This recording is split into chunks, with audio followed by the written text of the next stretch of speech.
Overthinking is not merely a bad habit. It is the silent thief of power, the hidden destroyer of peace, the unseen jailer that locks millions of men and women in chains though they carry no visible shackles. The man who overthinks believes he is exercising wisdom, when in truth he is paralyzing his own ability to move. To overthink is to die 1,000 deaths in the mind while never living even once in reality. It is the indulgence of fear disguised as prudence, the whisper of doubt cloaked as caution, the cowardice of the imagination dressed as careful planning. And at the root of this condition lies one force alone, the fear of uncertainty. Fear of uncertainty is perhaps the most subtle of all fears, for it deceives the mind into believing it is being rational. The man who fears uncertainty does not shout or tremble. Instead, he hesitates. He postpones. He circles around the same idea again and again, as though by endlessly analyzing the same question, he will discover a hidden guarantee that life has never promised him. He believes that if he contemplates every possibility, he will avoid all danger, all failure, all criticism. Yet in truth, by refusing to move until every unknown is illuminated, he guarantees only stagnation, and stagnation is the slowest but surest form of defeat. Consider the man standing before two paths. One leads into a dark forest, the other into a valley of mist. He cannot see what lies beyond either path, and so he waits, hoping that the fog will lift or the forest will reveal its secrets. While he waits, the seasons change. The opportunities that existed beyond both paths vanish with time. Another traveler, less cautious but more decisive, chooses either the forest or the valley, and though he may stumble, he also discovers treasures, new lands, and wisdom earned through experience. The man who waited, however, gains nothing. His caution has bought him safety at the price of life itself. This is the destiny of all who fear uncertainty and surrender to overthinking. The mind is a marvelous instrument, but left uncontrolled, it can become a tyrant. Its natural inclination is to protect the individual from danger, and in doing so, it invents endless scenarios of failure, humiliation, and loss. These imagined futures appear so vivid that the man believes them as real as the present moment. Thus, before he has taken even the first step, he has already experienced defeat 100 times in his imagination. Fear multiplies fear, doubt strengthens doubt, and the man finds himself trapped in a cycle of inner conflict. He says, I must be wise and weigh all options, but what he truly means is, I fear making the wrong choice, and so I will make none. This, in essence, is the disease of overthinking. The tragedy of overthinking is not only in what it steals from the present, but in what it destroys in the future. Opportunity is like a bird in flight. It does not wait for the indecisive man to summon courage. While the thinker weighs his options, the chance passes overhead and is lost forever. How many great inventions were left unborn because their creators hesitated too long? How many fortunes remained unclaimed because their seekers drowned in doubt? How many hearts remained unloved? How many dreams unpursued because the mind feared what it could not predict? The fear of uncertainty is not a minor weakness. It is a poison that erodes the very foundations of human greatness. Yet the truth is simple. There has never been certainty in any undertaking of man. The farmer who plants does not know if the rain will come. The sailor who departs does not know if the sea will remain calm. The warrior who marches does not know if he will return, and still they act. For to wait for absolute certainty is to wait until the grave. The wisest among men have always known this truth, that action is the only cure for uncertainty, and faith is the only antidote to fear. The man who overthinks imagines that his delay is harmless, but every moment of hesitation feeds the habit of indecision. Just as the muscles weaken from disuse, so too does the willpower of a man decay when it is not exercised. The habit of postponing decisions becomes permanent, and soon even the simplest choices feel like burdens. He cannot decide what to eat, what to wear, what to pursue, for he has trained his mind to see endless risks in every direction. Thus, the man who does not conquer overthinking becomes its slave. The first step toward freedom is recognition. A man must see clearly that overthinking is not wisdom but fear.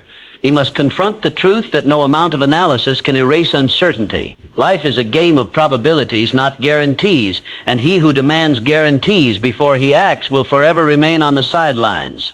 He must also understand that the cost of overthinking is far greater than the cost of failure, for failure brings lessons, strength, and renewed opportunities, but overthinking brings nothing but emptiness and regret. The fear of uncertainty must be replaced with a new belief that uncertainty is not an enemy but a doorway to possibility. Every great achievement has been born out of the unknown. The inventor who creates does not know if the world will accept his work. The leader who acts does not know if his followers will remain loyal. The explorer who sails does not know if land lies ahead. But they act, and by acting they bring forth new realities that the overthinker will only ever read about. The mind must be trained to see uncertainty as the birthplace of greatness, not the grave of potential. The man who truly understands this principle becomes free. He is no longer paralyzed by doubt, for he knows that doubt is nothing but imagination misused. He no longer trembles before uncertainty, for he knows that certainty is an illusion. He moves, he acts, he decides, and by so doing he grows stronger with every step. This man does not wait for perfect knowledge, he creates it through experience. He does not waste his hours in endless thought, he uses them in purposeful action. He does not surrender his future to fear, he forges it through courage. Indecision is the silent killer of dreams, while decisive action is the liberator of the human spirit. A man may spend years circling around the same thought, weighing and reweighing the same considerations, entertaining the same what-ifs, yet never once tasting the fruit of his desires. His mind becomes like a millstone grinding endlessly without producing bread. He calls it caution. He calls it preparation. He even flatters himself by calling it intelligence. But strip away the disguise, and what remains is the weakness of indecision. The truth, however, is as clear as sunlight. Only action breaks the chains of overthinking. Action is the knife that cuts through the tangled web of hesitation. Action transforms thought into movement, vision into reality, and fear into mastery. Without action, thought is sterile. With action, even imperfect, thought becomes fertile. The man who acts may stumble, but the man who does not act has already fallen. Every great transformation in history was born not from endless deliberation, but from decisive action. The general who studies the battlefield for too long loses the element of surprise. The entrepreneur who debates endlessly whether to start loses the market to someone less cautious but more daring. The lover who hesitates to speak his heart loses the chance of love to one bold enough to risk rejection. Life has never rewarded the overthinker. Life rewards the mover, the doer, the one who dares to decide. Why does decisive action hold such power over the mind? Because the human mind is designed not for endless reflection, but for direction. Like a ship, it requires a course to function. A ship that drifts without a course is at the mercy of every wind and wave. Likewise, the mind without decision drifts into confusion, anxiety, and self-torment. But the instant a decision is made, the storm of overthinking quiets. The mind, once scattered, aligns itself with the chosen path. Energy that was wasted in doubt is redirected into movement. Clarity follows choice. Freedom follows decision. Consider this. A man stands before three doors. Behind one lies his opportunity, behind the others only ordinary rooms. He agonizes trying to predict what lies behind each door. He paces, calculates, rethinks, and postpones. Hours pass, then days, then months. He remains standing in the hallway of life, starving while opportunities grow cold. Another man arrives, chooses a door, and steps through. Perhaps it is not the door of treasure, but by stepping forward, he enters a new space, gains new information, and sees other doors beyond. His action creates new options. Meanwhile, the first man remains where he began, trapped not by the doors, but by his refusal to choose. It is a law of nature that momentum breeds momentum. A body in motion tends to remain in motion, and a mind in action tends to continue acting. The greatest enemy of progress is not failure, but hesitation, because hesitation kills momentum before it is born. To act decisively, even in small matters, trains the mind to trust itself. Each decision taken, whether right or wrong, strengthens the habit of movement. Each step builds confidence, and confidence, once established, becomes a fortress against overthinking. The man who waits for perfect conditions before he acts has already lost. Conditions are never perfect. Knowledge is never complete. Circumstances are never fully predictable.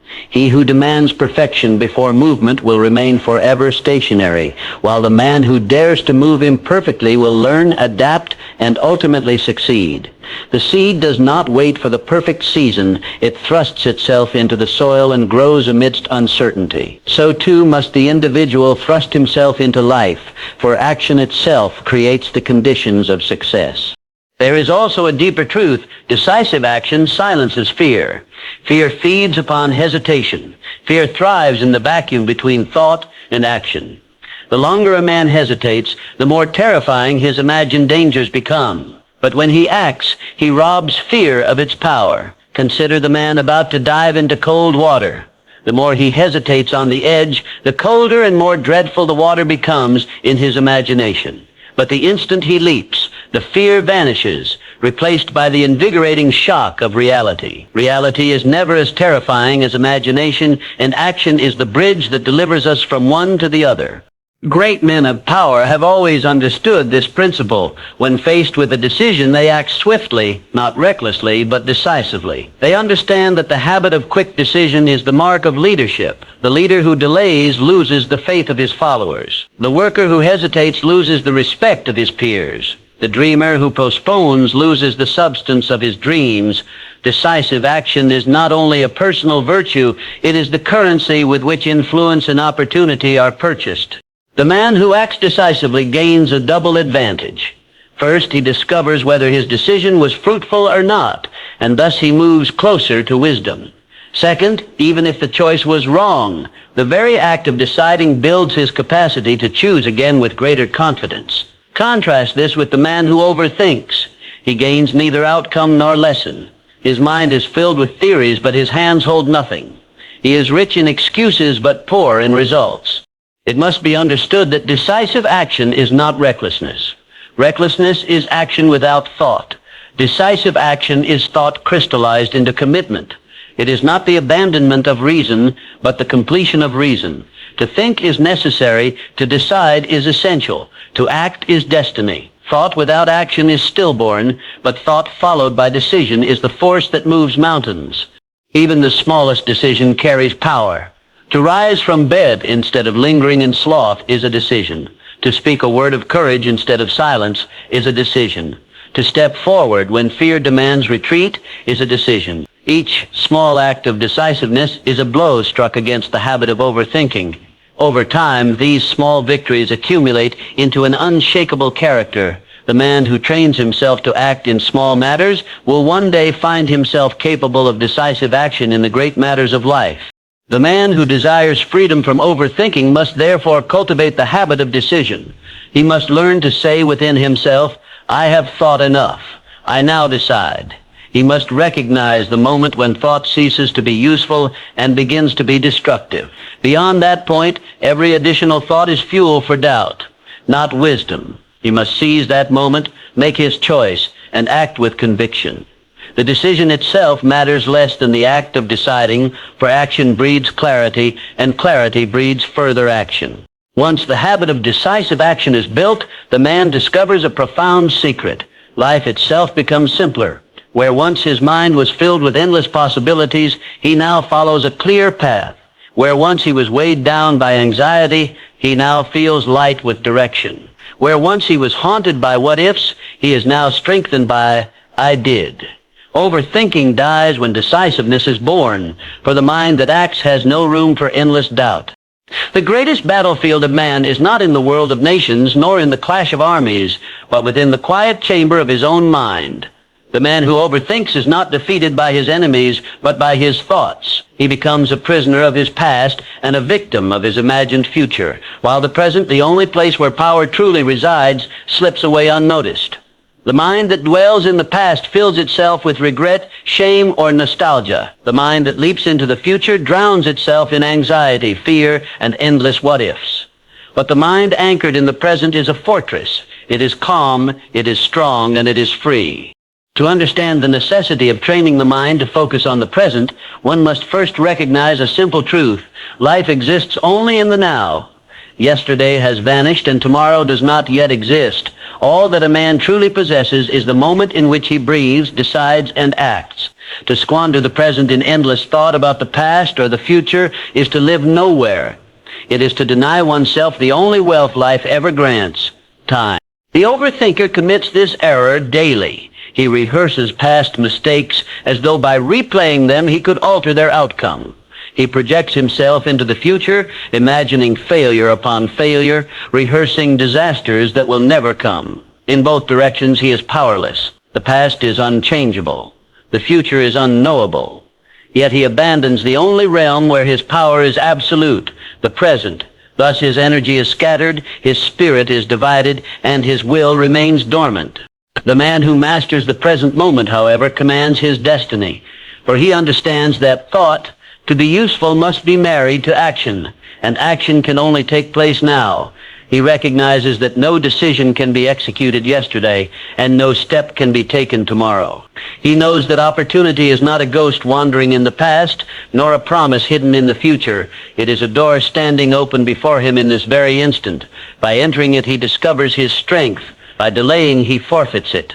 Training the mind to remain in the present is no easy task, for the human imagination is restless. It is a horse that loves to gallop freely through memory and fantasy. Left untamed, it will carry the rider into deserts of regret or storms of fear. But like a horse, it can be bridled, guided, and trained. The reins of the mind are held by attention. Wherever attention is placed, the mind follows. And so the man who learns to control his attention learns to command his mind. The first principle of present focus is awareness. One must become conscious of where his thoughts wander. Each time the mind drifts to the past with guilt or to the future with worry, he must catch it as one catches a horse before it bolts. He must say to himself, "This thought does serve me now," and bring his attention back to what lies before him. The more he practices, the stronger this muscle of awareness grows. Just as the body grows strong through repeated exercise, the mind grows disciplined through repeated attention. The second principle is engagement. The mind finds it easiest to remain in the present when it is fully engaged in meaningful activity. A man who immerses himself in his work, his art, his craft, or his conversation is naturally present, for his attention is absorbed. Overthinking thrives only in idleness, when the mind is left unoccupied and drifts aimlessly into worry. Therefore, the man who fills his present with purposeful action starves overthinking at its root. He learns that movement itself is a form of medicine. The third principle is acceptance. Much overthinking arises from the refusal to accept the reality of the present moment. The overthinker wishes things were otherwise. He replays the past wishing it could change. He fears the future wishing it could be guaranteed. But reality yields to no man's wishing. Only when he accepts what is, fully and without resistance, can his mind rest. Acceptance does not mean surrender to failure or passivity. It means seeing clearly what exists in this moment without distortion. From that clarity comes the power to act. A man who accepts reality as it is and not as he wishes it to be stands firmly on solid ground while others stumble in illusions. It must also be understood that the present moment holds a secret advantage. It is small. The entire burden of life feels unbearable when carried as a whole, but when reduced to the present step, it becomes manageable. The man who fears climbing a mountain despairs when he thinks of the summit, but when he fixes his mind on the single step before him, the mountain becomes conquerable. Likewise, the man who focuses on today's duty, today's word, today's decision, finds himself capable of enduring and achieving more than he ever imagined. The mind that lives only in the present cannot be overwhelmed, for it is never asked to carry more than one moment at a time. When the mind is trained to remain in the present, overthinking loses its fuel. Anxiety cannot survive without the future. Regret cannot survive without the past. Both are thieves that depend upon a wandering mind. By anchoring the mind in now, a man shuts the door to both thieves. He becomes immune to the poison of overthinking, not by force of will alone, but by the simple habit of presence. Presence also deepens the quality of life itself. The man who overthinks lives in shadows, but the man who lives in the present experiences life in its fullness. He sees more clearly, hears more sharply, loves more deeply. The taste of food, the warmth of sunlight, the sound of a friend's voice, all these are treasures that the overthinking mind misses while lost in its maze. To live in the present is to awaken. It is to finally inhabit one's own life. But perhaps the greatest power of the present is its ability to reveal truth. The past is colored by memory, which is unreliable. The future is painted by imagination, which is deceptive. Only the present is pure, unfiltered reality. In the present, a man knows exactly where he stands. From that point of clarity, he can choose wisely. He can act powerfully. He can live fully. The training of the mind, then, is not optional, but essential. For without presence, a man is tossed like a leaf in the winds of thought. With presence, he is rooted like an oak, unshaken by storms. The overthinker fears the future and laments the past, but the present-minded man embraces both with calm, for he knows they cannot touch him now. He walks steadily, each step grounded, each breath purposeful. His mind is no longer a prison, but a tool. His thoughts are no longer chains, but servants. He has learned the greatest secret. Life is not lived yesterday or tomorrow. It is lived now and only now. The mind is the greatest workshop ever created. Within its walls, every invention of mankind was first born. Every building, every bridge, every poem, every discovery of science, every empire that rose and every philosophy that endured, all began first as an invisible seed of thought. Yet, the same mind that can build civilizations can also destroy the man who owns it if left untrained. Overthinking is the misuse of imagination. It is the act of turning a tool of creation into an instrument of torment. The mind, meant to envision possibilities and design solutions, becomes instead a projector of fear, a factory of doubt, a spinning wheel that weaves endless webs of confusion. The hack that frees the overthinker is this: shift thought away from destructive cycles and into constructive imagination. Stop rehearsing disasters and begin rehearsing victories. Stop asking what if everything goes wrong, and instead ask what if everything goes right. This single shift, small in appearance but vast in consequence, transforms the mind from an enemy into an ally. Understand this truth. Overthinking does not arise from thinking too much, but from thinking in the wrong direction. The man who overthinks uses his imagination as a spotlight upon failure, magnifying every possible risk, every potential humiliation, every imagined obstacle. He paralyzes himself with phantoms of his own making. Yet the imagination can just as easily shine upon success, illuminating possibilities of triumph, painting visions of achievement so vivid that they stir the heart and move the will into action. The hack is not to stop imagining, but to direct imagination toward creation rather than destruction. Consider the inventor. If he allowed his imagination to dwell only on the 1,000 ways his machine might fail, he would never touch the tools of his trade. But by envisioning what his invention might accomplish, the lives it might improve, the doors it might open, he summons energy to persist through trial and error.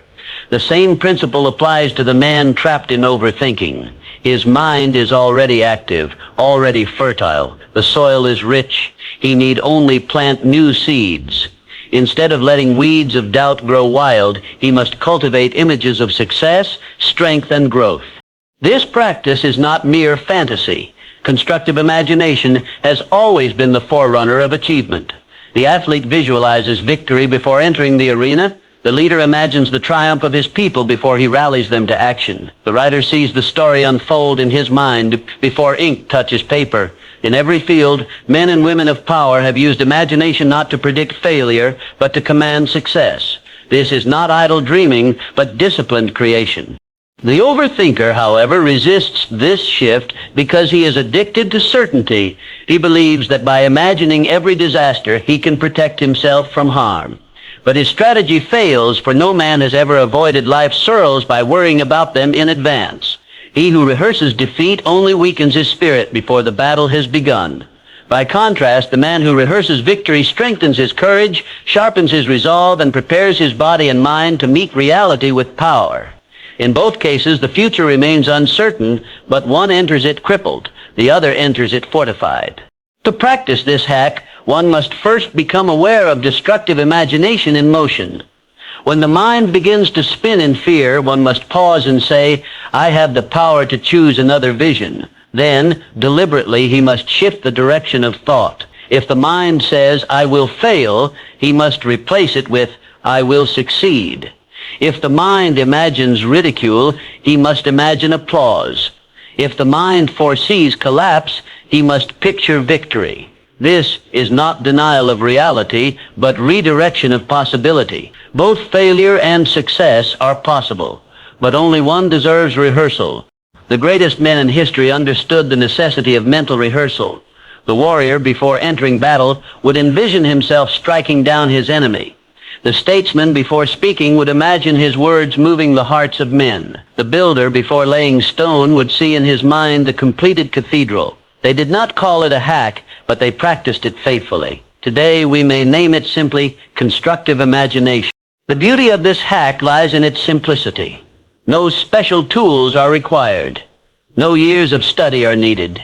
Every man already imagines. He must only shift the content of his imagination. He must replace worry with vision, fear with hope, paralysis with possibility. In so doing, he transforms the very habit that once enslaved him into the power that liberates him.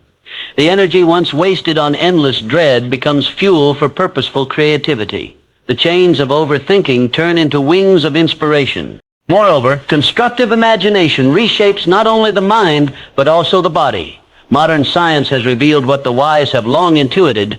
The body responds to the images held in the mind. A man who continually imagines failure experiences the stress, tension, and exhaustion of defeat even before he acts. A man who imagines success, however, fills his body with energy, confidence, and readiness. His posture straightens, his voice strengthens, his movements sharpen. The mind leads, and the body follows.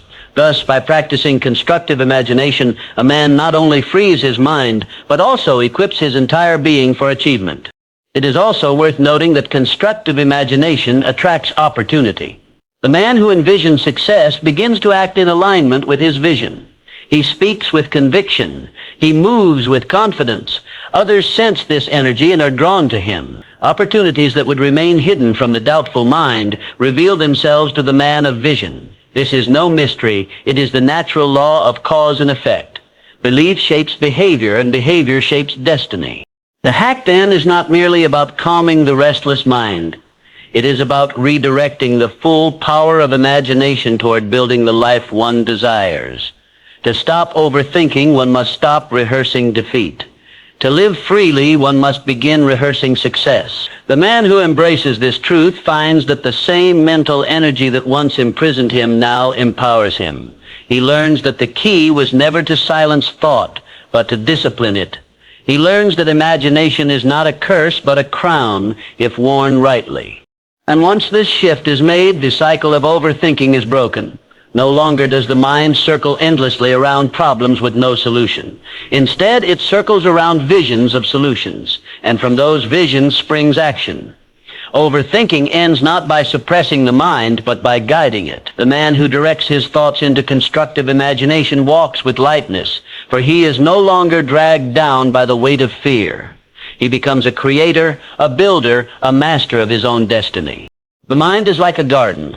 Left unattended, weeds grow wild, choking out the flowers and fruits that might otherwise flourish. Overthinking is the weed that consumes this garden. It spreads silently, takes root deeply, and multiplies until the entire landscape is covered with thorny vines of doubt and fear. A man who does not discipline his mind will soon find that his own thoughts have turned against him. They whisper defeat when he longs for victory. They show obstacles when he seeks opportunities, and they feed hesitation when he yearns for action. Mental discipline is the master key that unlocks freedom from this condition. Without discipline, the mind wanders into confusion. With discipline, the mind becomes a servant of the will. To liberate the mind permanently from the bondage of overthinking, one must not rely on fleeting bursts of motivation, but must build the lasting strength of mental discipline. Discipline is not punishment. It is training. Just as a soldier trains his body to endure hardship, and an artist trains his hand to obey vision, so must a man train his mind to obey command. An undisciplined mind is like a wild horse, powerful but dangerous, capable of great feats but only if broken and guided. Discipline is the bridle that directs the mind's energy toward creation instead of destruction. The first pillar of mental discipline is consistency. A man cannot master his mind by occasional effort.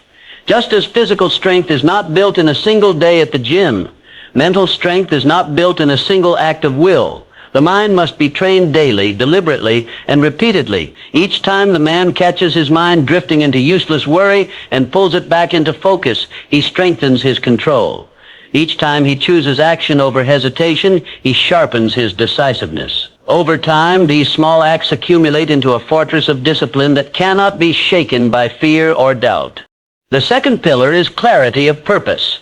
A mind without a definite aim is easily distracted, but a mind fixed upon a clear objective is like an arrow in flight. It moves straight and true.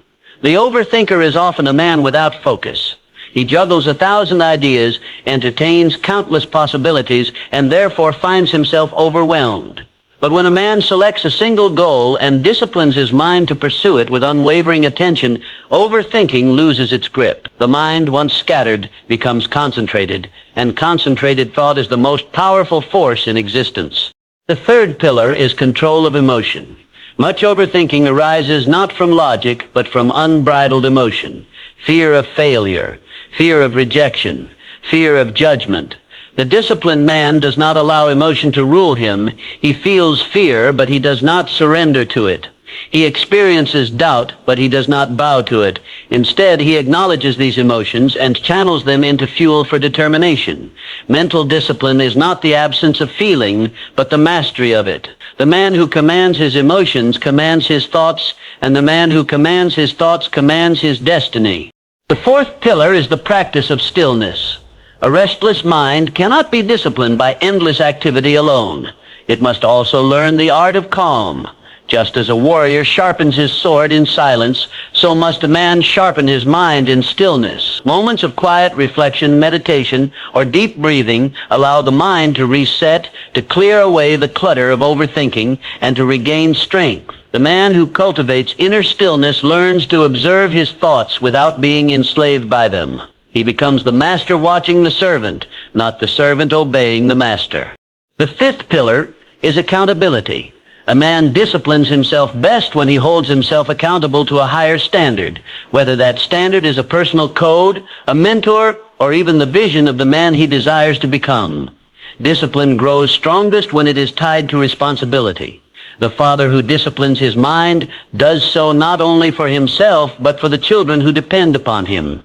The leader disciplines his thoughts not only for his own success, but for the people who look to him for guidance. When a man realizes that his mental strength affects not only his life, but the lives of others, his discipline takes on a sacred urgency. Through these pillars, the man transforms his mind into a servant of his will. Overthinking no longer dominates him, for he has built the habits of command. He does not permit his thoughts to wander endlessly into doubt. He does not allow fear to halt him at the threshold of opportunity. He trains his mind to obey a higher law, the law of purpose.